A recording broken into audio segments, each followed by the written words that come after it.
Hello learners, on behalf of Indira Gandhi National Open University, we welcome you for this video lecture session. Today's topic is acceptance sampling. It is the 17th module of the course Quality Engineering and Management. I am Subhashish Maji, professor in School of Engineering and Technology from Indira Gandhi National Open University. So let us begin our discussion on the topic acceptance sampling. After listening to this video lecture, you will be able to understand the accepting sampling. You will be able to know the accepting sampling by attributes. You will be able to explain the producers and consumers risk. You will be able to describe the types of sampling plans, and you will be able to appreciate the accepting sampling by variables. The task of quality control involves identifying defectives in the product during various stages. If production has already taken place, then it is valuable to know the level of quality in a lot. A lot represents a batch containing defined number of items. For example, when 1000 items of the same kind are placed for order, the supplier delivers it in 10 lots, each containing 100 items. Now, the factory receiving items 10 lots must inspect the quality in the delivered items. Inspection is necessary to identify the defective items. However, it might not be possible to individually inspect so many items because of time constraints, and it is a non-productive work. In such a scenario, acceptance sampling provides a way of measuring the quality level of all items without individual inspection. Acceptance sampling involves evaluating a portion of the product in a lot for the purpose of accepting or rejecting the entire lot as either conforming or not conforming to quality specifications. For example, when purchasing food grains, the usual procedure is to take a handful of the grains in our hands and inspecting its quality on the basis of size, color, odor and texture. If that handful of grains is found good, we decide to purchase the grains. However, if we are not satisfied, we inspect another handful of different grains and repeat the procedure. The handful of grains represents the sample on which inspection is carried out to determine its acceptability. The different types of grains represent the lot.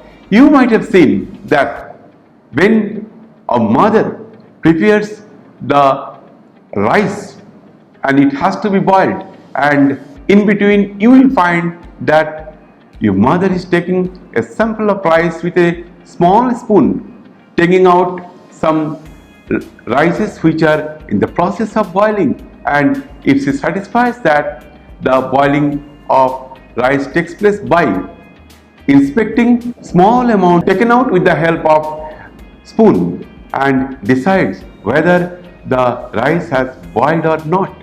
So this is also the sampling procedure for inspecting the item which is acceptable or not. The single random sampling is the most common method of selecting a sample. In this procedure, a sample is selected in such a way that each item in the lot has an equal chance of being selected. This requires that the sample size or the number of items selected for inspection must be large. The method of sampling inspection is of two types. Attribute sampling is used for items that can be classified simply as good or bad. Variable sampling is used for items whose quality can be determined only on the basis of actual measurement. This procedure makes use of gauges that can compare the dimension of a part with respect to a standard part. The statistical treatment used to decide the acceptance or rejection of lots is provided by a curve. The curve called operating characteristic curve, we call it OC curve, is a graph of fraction defectives in a lot against the probability of acceptance. This curve makes it possible to discriminate between the good and a bad lot. It is useful for the producer as well as the customer. Acceptance sampling by attributes. This curve can be constructed by specifying the following variables like capital N that represents lot size, small n that represents the sample size, C the number of defective items in the sample permitted, PA the probability of acceptance, and P the fraction or percent defective. The variable C is called the acceptance number of defectives. Thus, the value of C is equal to 2 means that if the number of defectives are 0, that is no defective, 1 or 2, the lot would be considered acceptable. If more than 2 defectives are found, the lot would be rejected. The construction of an OC curve shall be illustrated with an example of a sampling plan. Let N, the capital N, let capital N is equal to 1000, small n, that is sample size, is equal to 60, C is equal to 3, and percentage of defectives is equal to 0.01. The above sampling plan means that one should take a random sample of 60 from a lot of 1000 items. If the sample contains more than 3 defectives, reject the lot, otherwise accept it. The value of probability of acceptance PA is calculated using the Poisson's formula. That formula is equal to PA within bracket C, that is probability of acceptance for C number of defective, is equal to N multiplied by P whole to the power of C e to the power minus N multiplied by P whole divided by factorial C. The term N multiplied by P represents the number of defective items. The term C factorial represents the factorial where C is any positive integer or 0. So here factorial C is equal to C multiplied by C minus 1 multiplied by C minus 2 multiplied by C minus 3 till 4 multiplied by 3 multiplied by 2 multiplied by 1. No, also you must remember that factorial 0 is equal to 1. The formula in equation 5.27 gives the probability of finding a maximum of C defectives.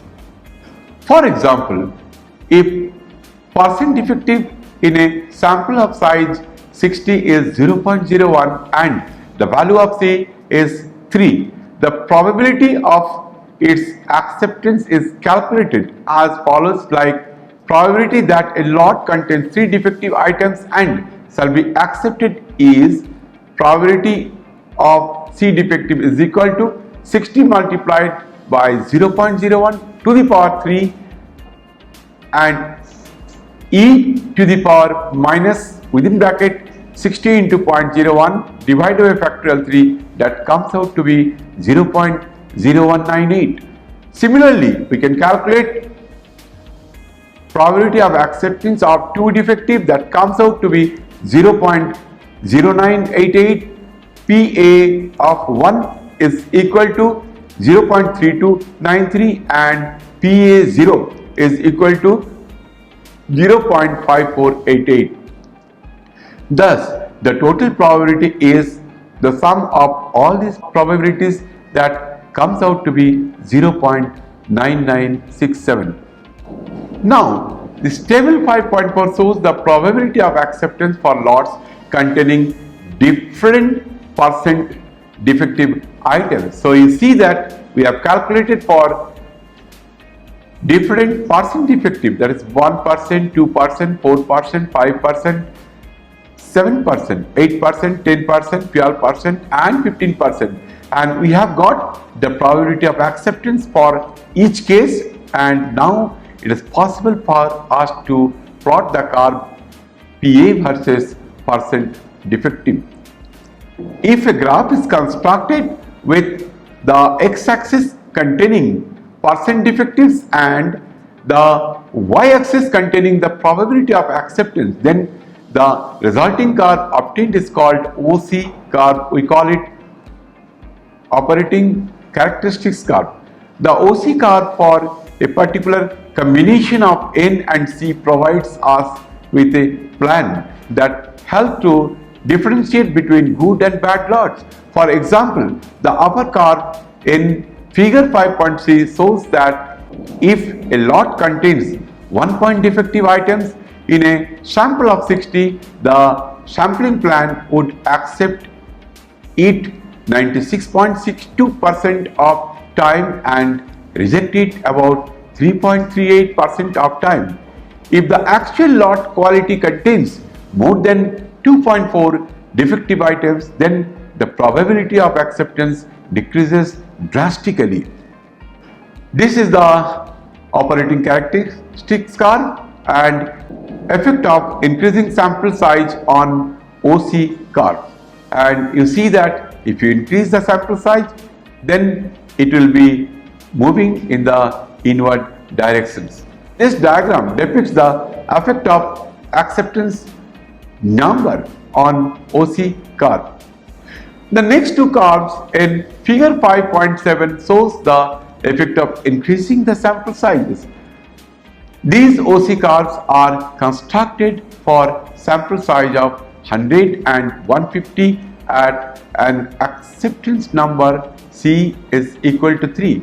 It is observed that if percent defective falls to 5.1, the plan with N is equal to 60 accept lots about 63.37% of time.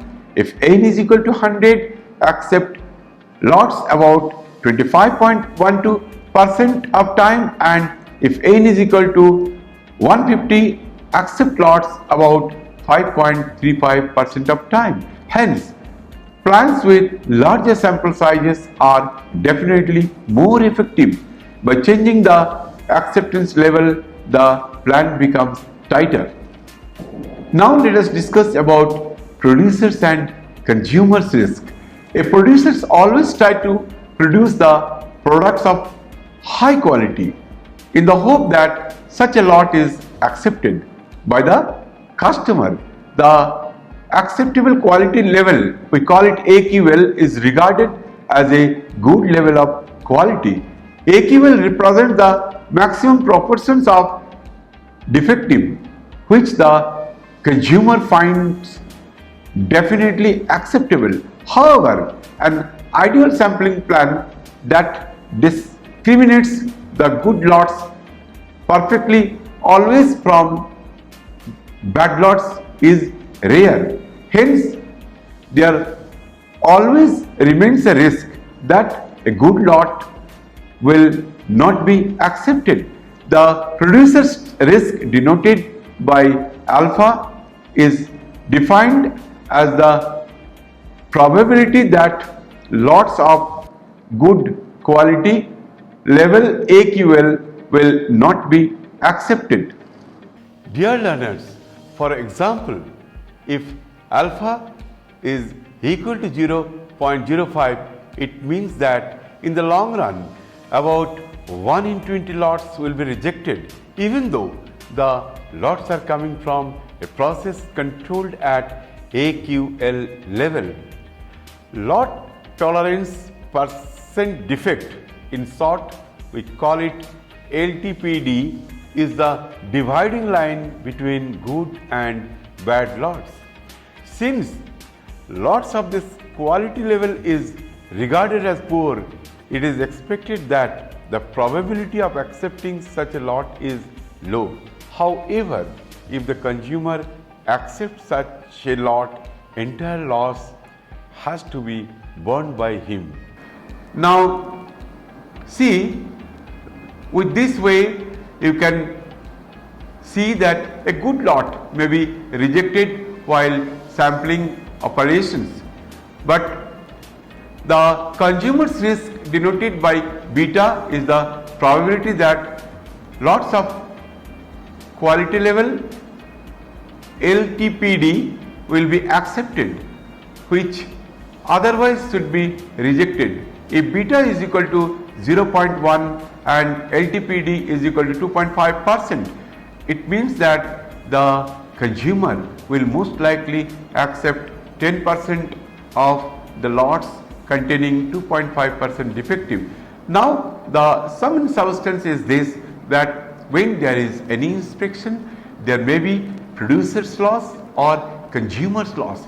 A good lot, if you take the sample where the sample contains the more defective parts, now if you inspect on the basis of the sample taken as more number of defective items, then definitely that good lot will be rejected, and if a good lot is rejected, then definitely it will be lost for the producers.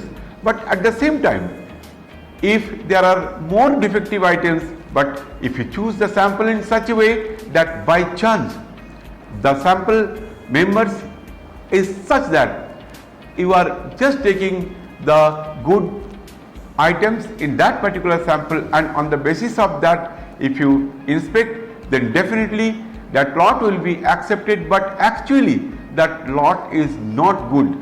Ultimately it will go to the consumer and the consumer will receive a bad lot.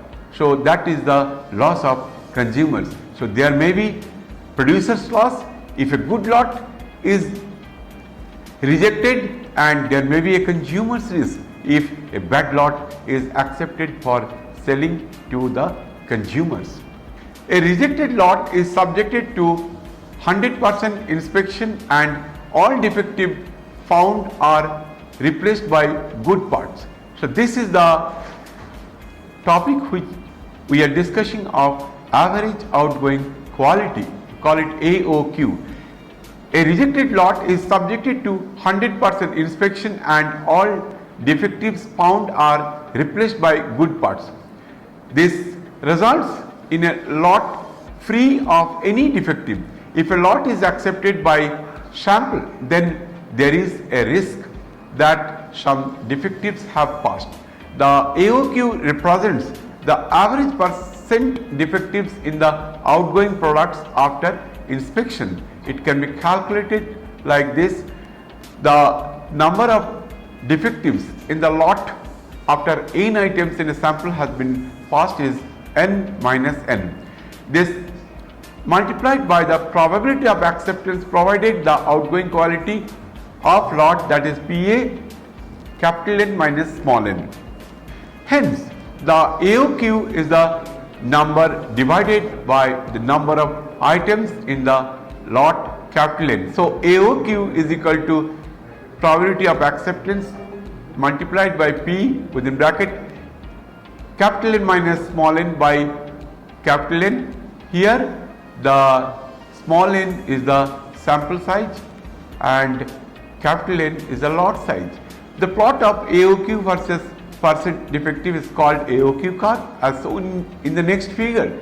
The characteristic of the AOQ curve is that it shows the maximum number of defective that can be passed. This peak in the curve is called AOQL when good quality is presented to the plan. For example, 0 to 5%. Probability of acceptance is very high, so most of the defectives that exist will pass. Now this is the schematic of effect of acceptance number on Cauchy curves. As percent defective becomes worse than 5%, then probability of acceptance declines rapidly and the probability of 100% inspection increases. So, more defectives are screened out. As a result, outgoing quality increases automatically as incoming quality worsens. In this case, AOQ does not exceed 3.04%. Now, let us discuss about the types of sampling. So, let us first discuss the single sampling plan. This is very simple, that you are taking only one sample from the lot. When a decision on acceptance or rejection of the lot is made on the basis of only one sample, the acceptance plan is known as single sampling plan. In such a plan, only three numbers are supplied: the lot size, that is capital N, the sample size, that is small n, and the acceptance number, that is C. For example, n is equal to 1000, small n is equal to 60 and C is equal to 3, means that the sampling plan consists of 60 items from a lot of 1000. The lot is not accepted if the sample contains more than 3 defectives, and the lot is accepted if the sample contains less than or equal to 3 defectives. That means if the lot is not having any defectives, it will be accepted. If the lot is having 1 defective, it will be accepted. If the lot is having 3 defectives, then also it will be accepted. Double sampling plan. In a double sampling plan, the decision on acceptance or rejection of the lot is based on 2 samples. This type of decision becomes important when the sample taken for inspection is neither good nor bad enough. The procedure of a double sampling plan is illustrated through this example. Let capital N is equal to 600. N1, that is sample 1, is equal to 30 number of pieces in the first sample. C1 is equal to 1, acceptance number for first sample. N2 is equal to 45 number of pieces in the second sample, and C2 is equal to 3, acceptance number for the 2 samples combined together. This is interpreted as follows. Number 1, take the first sample of 30 items from a lot of 600 and inspect. Accept the lot on the basis of first sample if it contains 0 or 1 defective. Number 3, reject the sample if it contains more than 3 defectives. If the first sample contains 2 or 3 defective, takes place a second sample of 45 items. Number 5, accept the lot on the basis of first and second sampling combined if the combined sample of 75 items contains 3 or less defectives. Reject the lot on the basis of combined sample if the combined sample of 75 items contains more than 3 defectives. Thus, this lot may be accepted in the following ways. Number A, 0 or 1 defective in the first sample without taking the second sample. So, in the first case, if you get 0 defective or 1 defective, then you accept the lot. You need not have to go for the inspection on the basis of second sample.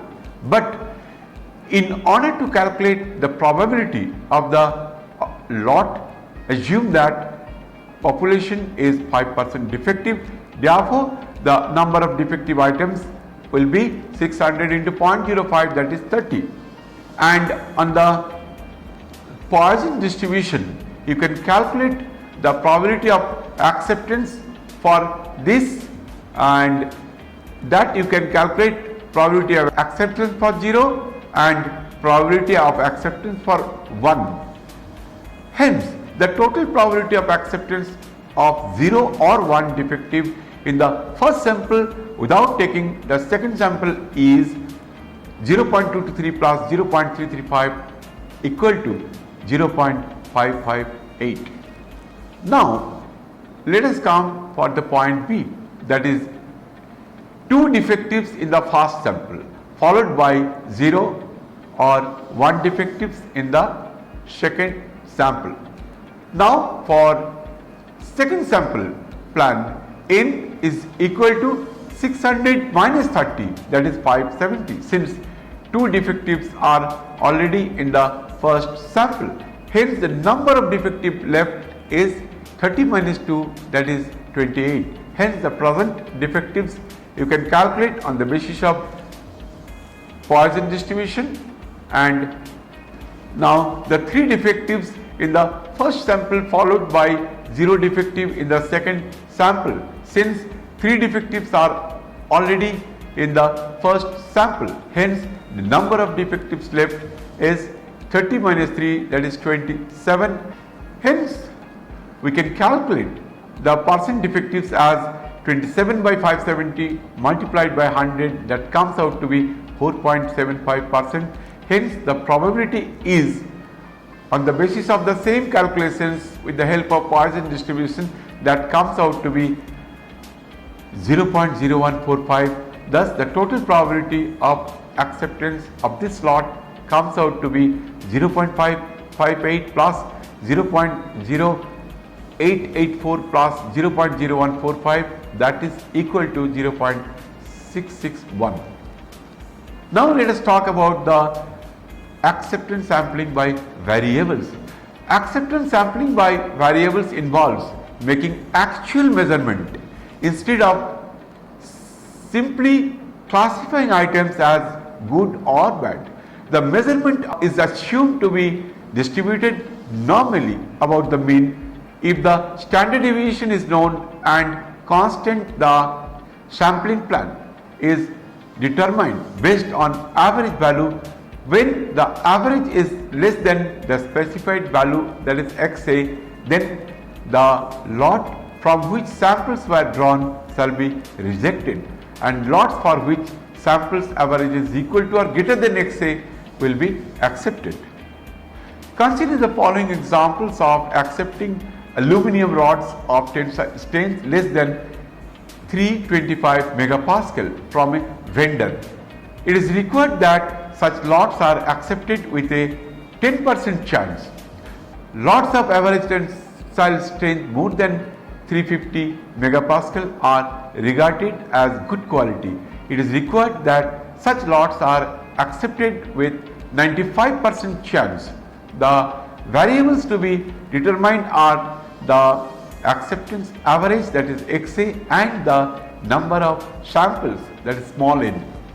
Assume the standard deviations to be 30 megapascal. Therefore, the standard deviation of the sampling distribution of means for samples of size n will be 30 divided by under root n, where n is the sample size.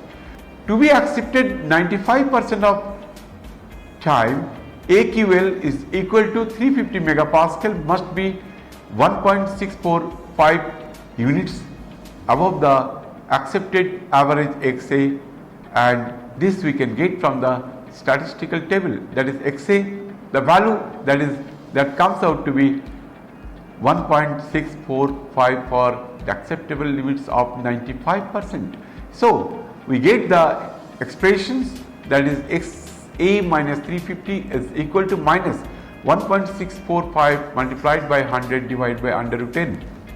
Also, to ensure that lots of average tensile strength is equal to 325 megapascal are accepted only with 10% chance. So we will get the second equations, that is XA minus 325 is equal to 1.282 multiplied by 30 divided by under root n, and we are getting 2 equations and 2 unknown. 2 unknowns are the sample size n and XA. After solving these 2 equations, we can get the value of XA, that is equal to 336 megapascal, and the value of n after rounding off we are getting 12.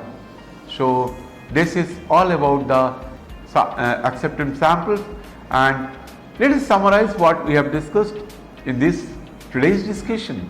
We have discussed the accepting sampling, we have discussed the accepting sampling by attributes, we have discussed the producers and consumers risk, and we have discussed the types of sampling plans, and we have also discussed the accepting sampling by variables. So in the next class we will discuss a very interesting topic, that is statistical process control. I would like to request you, please go through the lectures and see how to use the statistical techniques for inspecting a lot which has already been produced. Only thing we have to judge whether the lot should be accepted or rejected on the basis of the criterion in the statistical process. Thank you very much.